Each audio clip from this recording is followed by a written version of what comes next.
જય જિનેન્દ્ર, જય મહાવીર. આજે પગના દુખાવા માટે એક નવો પ્રયોગ છે બહુ જૂનો પુરાણો છે, પણ આપણે આજ સુધી સમજી નહોતા શકતા. હમણાં છેલ્લા મહિના દિવસથી મેં પણ એક પ્રયોગ કર્યો છે પગ માટે. રોજ સવારના 6:45 થી 7:15 સુધી તડકાની અંદર ખુલ્લા પગ રાખું છું.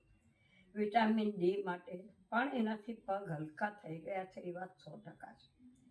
જો તમે પણ કરશો તો તમને ફાયદો તો થશે જ, કારણ કે પગના દુખાવાની કમ્પ્લેન બધાને જ છે, તો મને 90 વર્ષે તો થોડી હોય જ.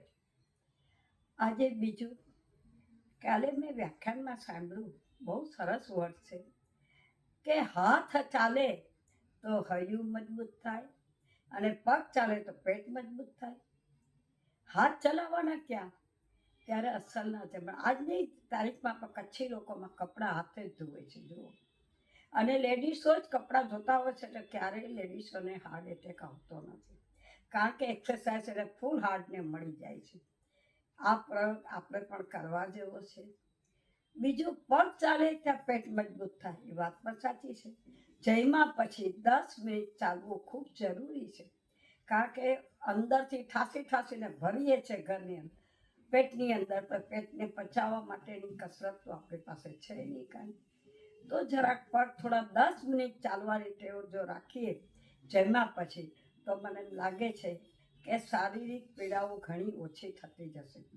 આપણને નાની નાની કમ્પ્લેન્ટો કાયમ છે શરીર માટે, પણ શરીરને જે જરૂરિયાત છે તે વસ્તુ આપણે આપી નથી શકતા.